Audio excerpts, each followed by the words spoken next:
It's great to have you. It's a very important announcement. Very, very amazing, I think, for D.C., but even for the country, because it's, to me, a very big deal. I'd like to thank NFL Commissioner Roger Goodell, Washington Commanders owner Josh Harris, and Washington, D.C. Mayor Muriel Bowser, Secretary Scott Turner, Secretary Doug Burgum, and I see Howard Lutnick is here too, Commerce, and some others that if I could see past the press, I'd name you, but I can't. I'm pleased to reveal that the 2027 NFL Draft, that's a big thing, will be held right here in our nation's capital, Washington, D.C., on the National Mall, and you get a little glimpse of it.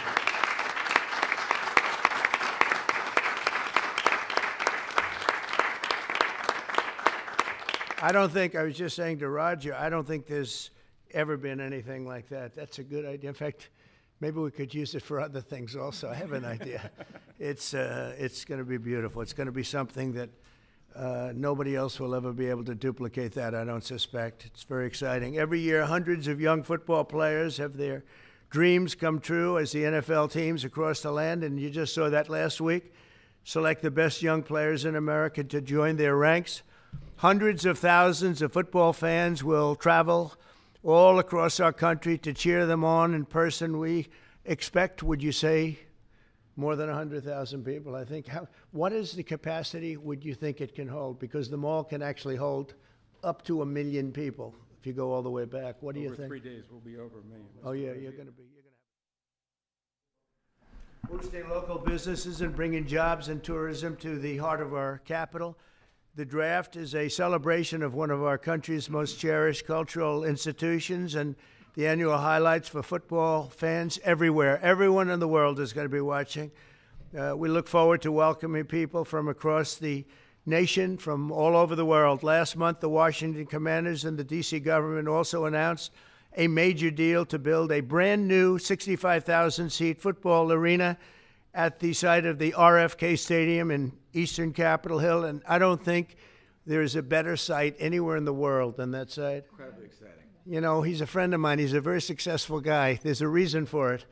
It's amazing. It sat there for years, and people were talking about stadiums in 25 different sites. I said, they're not talking about the best site. That's the best site there is. Bringing professional football back into the district from Maryland. And not only are these announcements great for the NFL, but they also advance the mission of making Washington, D.C. safe and clean and beautiful. And we're working very closely with the mayor, as you know, and we've made a lot of improvements in the last few months, and it's getting to look really strong. Crime is way down, and there's a good relationship we have going with Muriel. So I want to thank you very much. And would you like to say a few words? Thank you, Mr. President. The mayor, please. Thank you. Thank you. Well, I'm sorry. Well, greetings. I'm Muriel Bowser. I'm the mayor of the best city in the world and also the sports capital. And we are delighted to be here with the Washington Commanders, the NFL, and the president to talk about this very exciting announcement for Washington, D.C. We believe in investing in sports because they have helped us transform neighborhoods, and the NFL bringing this event to the nation's capital will help us fill hotel rooms, our restaurants, and Americans from all 50 states will come to their nation's capital and enjoy our beautiful city and museum. So we're just delighted to be here, and we want to thank everybody for all the hard work to get here. Thanks, Mayor. Thank you.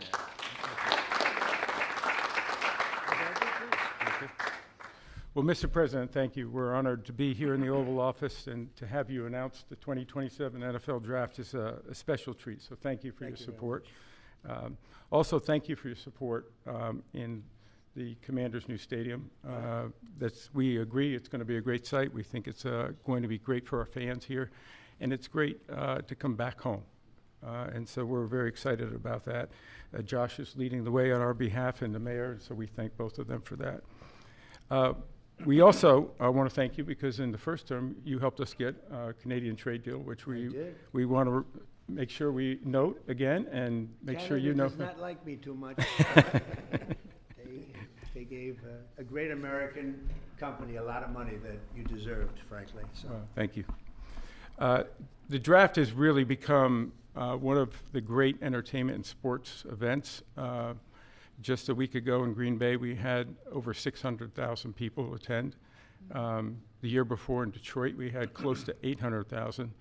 As the president remarked, we believe we'll be well over 1 million when we come here to DC in 2027. So we not only believe it's a great site, we believe it's consistent with what the president said, which is investing in our communities, investing specifically here in the nation's capital, one that I grew up here in Washington, D.C., and is particularly important. We think we can have a tremendous impact on this community, and it will not just be an event, it will be something that will show the world how far the nation's capital has come and where it's going. So we're very excited about that. And we thank everybody here. We thank you for your support. We know it's going to be a great event. Mr. President, we thank you again. Thank you very much. You're welcome. Good luck with it. Yes, thank you. Thank you.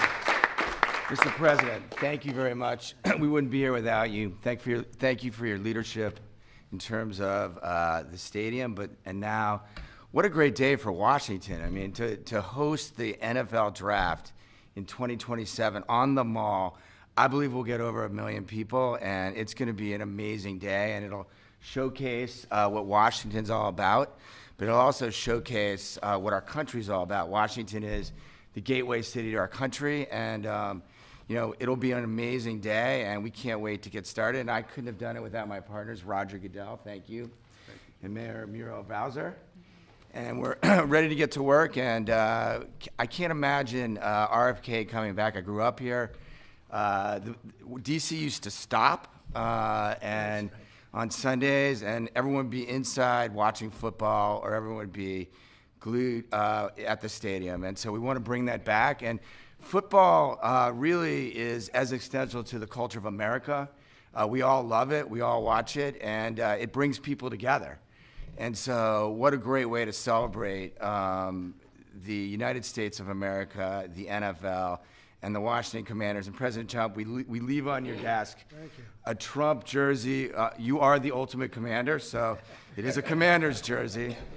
There's no bird on it, but we appreciate you, and thank you for everything you've done, and look forward to the future. Thank you very much. Thank you.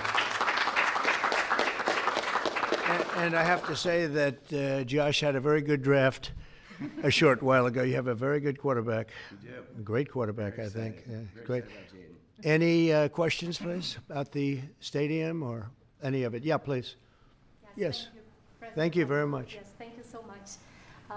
About the draft, and I would like to upcome an event that it was already mentioned here, the World Cup. Although United States, the passion here is football.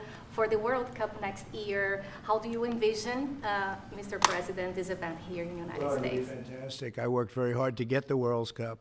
It was, in fact, I think I have the trophy right here, right behind you. Don't have a picture taken with Roger and that trophy, by the way. But no, they brought it in. Johnny, who's a good guy, but he brought that in. That's the actual trophy. It's interesting that you asked that. And it's made at Tiffany's, and they're leaving it here until just before the actual World Cup. Then it goes to the champion. But that's very exciting. We have the Olympics.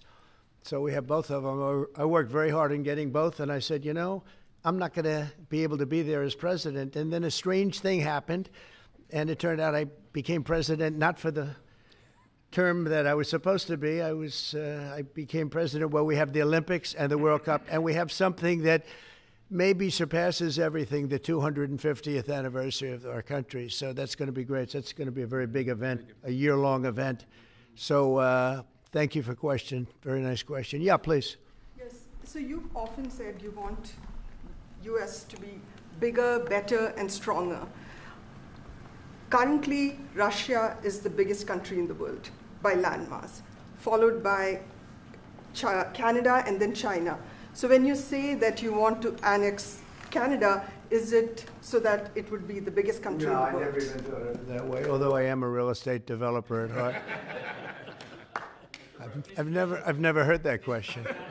Yeah, please, go ahead. Mr. President, Will you have to hire more security and police in order to accommodate the 1 million people coming in for the NFL draft? I think that there'll be something, and I know Roger will work it out, and Josh and all of us will work it out.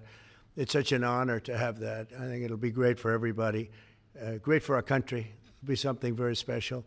There's no scene like it. There's no site like it.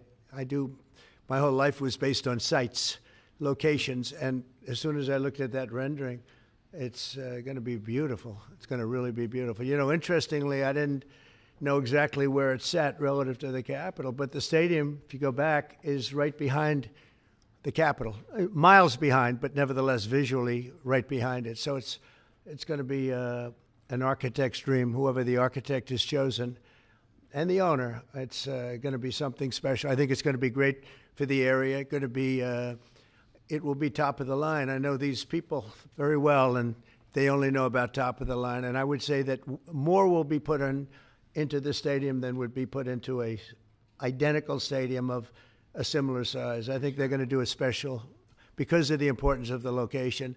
I have no doubt they'll do a special job. Yeah, please. Can you explain a little bit about how you would implement tariffs on the film industry, kind of how that would work? Well, that's a different story, but our film industry has been decimated by other countries taking them out, and also by incompetence, like in Los Angeles. The governor is a grossly incompetent man. He's just allowed it to be taken away from, Hollywood. Hollywood doesn't do very much of that business. They have the nice sign and everything's good, but they don't do very much. A lot of it's been taken to other countries, and a big proportion. And I'm actually going to meet with some because, there's some advantages, I guess, and I'm not looking to hurt the industry. I want to help the industry.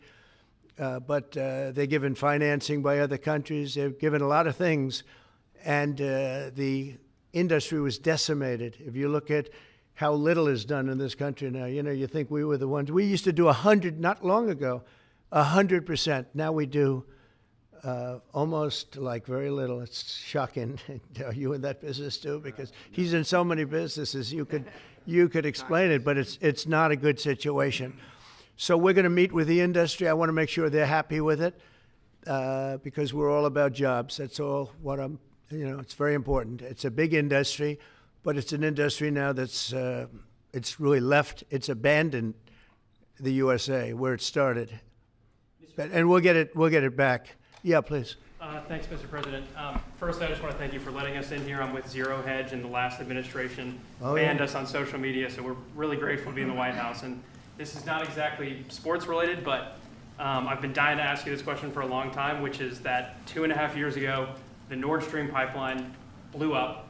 Yeah. And despite what people like John Brennan and all the hawks said, you were one person who said Russia probably did not blow up its own pipeline. Yeah, if you can believe, they said Russia blew it up, yeah. And so I'm wondering now that you're president, if you would consider launching a formal investigation into what happened there and who actually did blow it up. Well, probably if I asked certain people, I'd be able to tell you without having to waste a lot of money on an investigation. But I think a lot of people know who blew it up.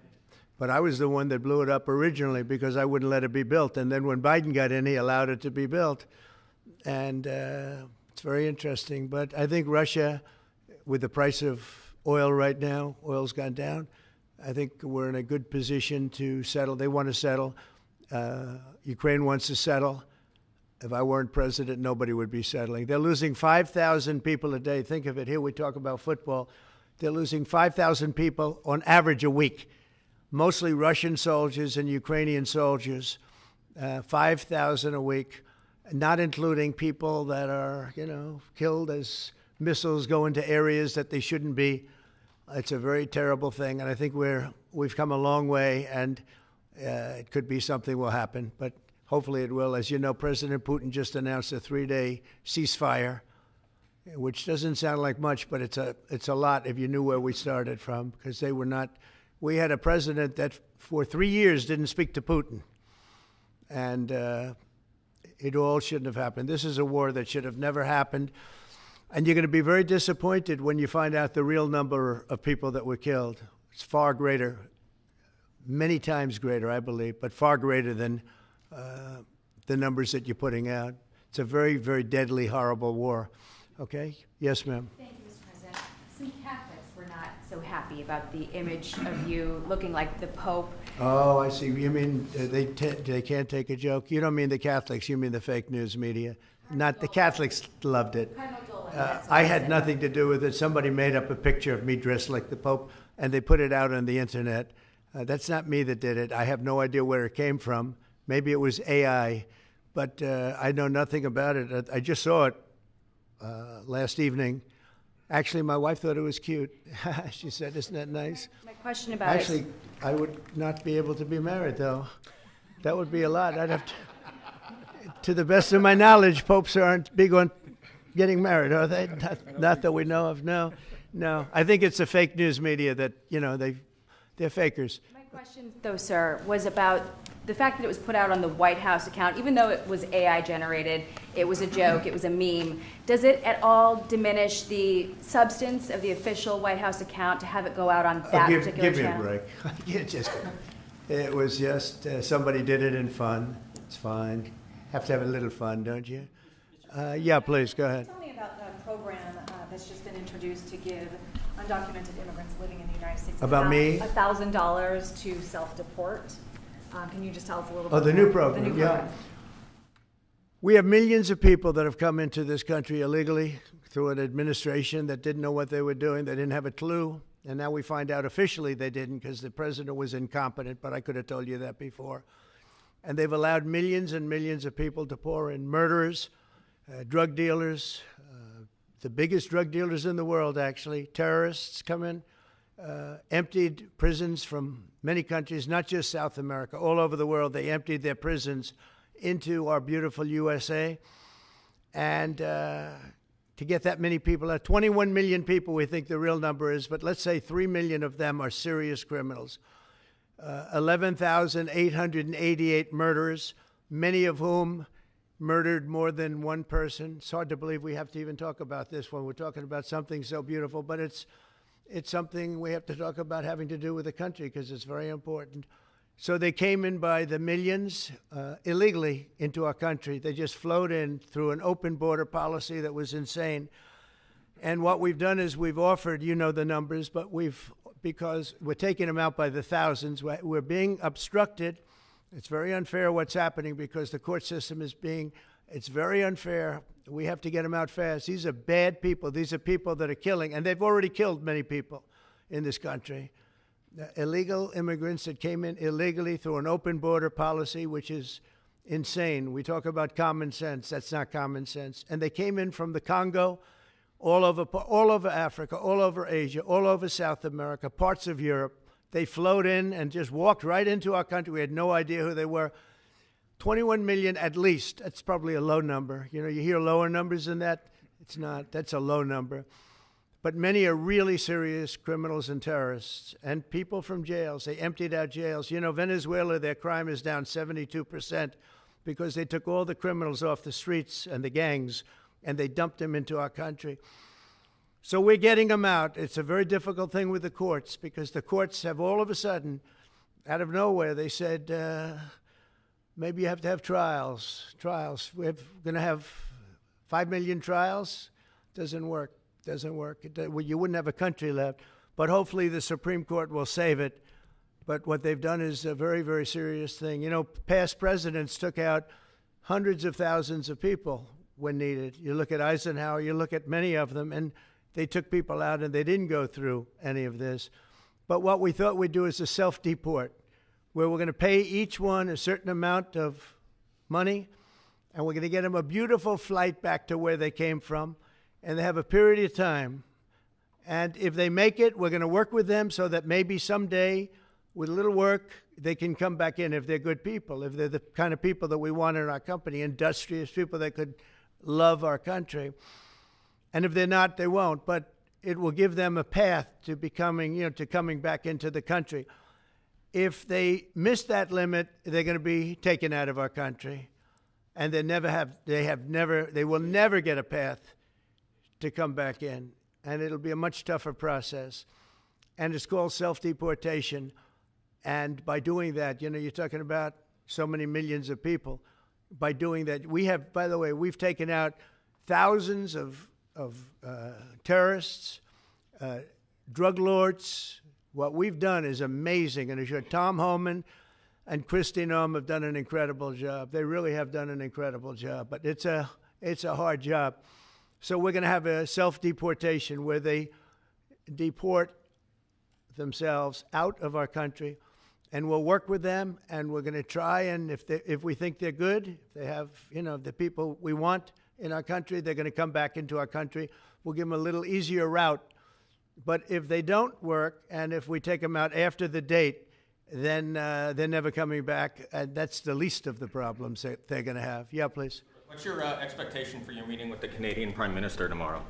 I don't know. He's coming to see me. I'm not sure what he wants to see me about, but I guess he wants to make a deal. Everybody does. They all want to make a deal because we have something that they all want.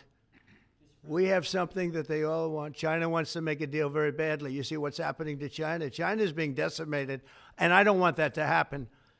But they have to make a fair deal. We were losing hundreds of billions of dollars a year. We were losing think of it, on our trade policies with Biden. We're losing $5 billion a day. I think Josh, as a great businessman, would not let that happen too long, right? How many groups could lose $5 billion a day?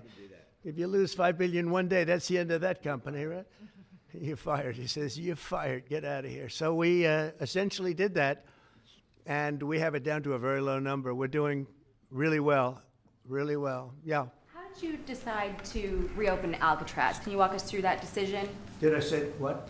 To reopen Alcatraz. How will you use it? How did you come up with the idea? Well, I guess I was supposed to be a movie maker. We started with the movie making, and we'll end. I mean, it represents something very strong, very powerful in terms of law and order. Our country needs law and order. Alcatraz is, I would say, the ultimate, right? Alcatraz, Sing Sing and Alcatraz, the movies. But it's right now a museum, believe it or not. A lot of people go there.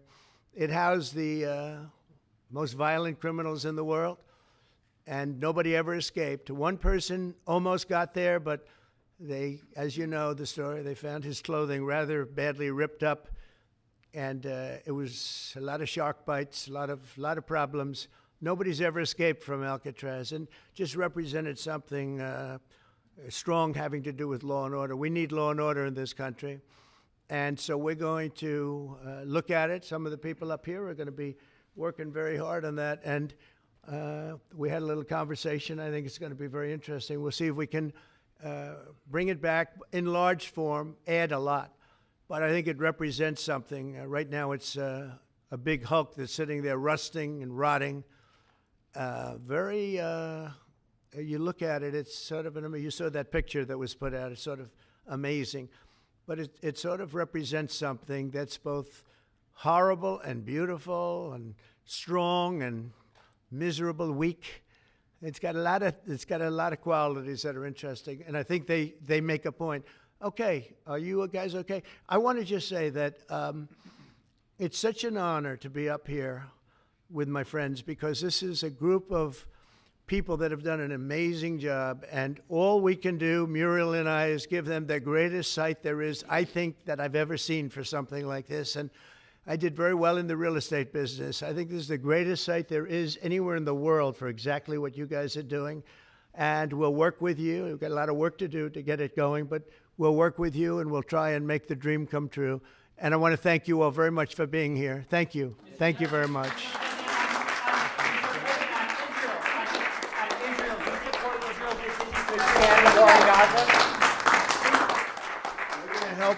We're going to help the people of Gaza get some food. People are starving, and we're going to help them get some food.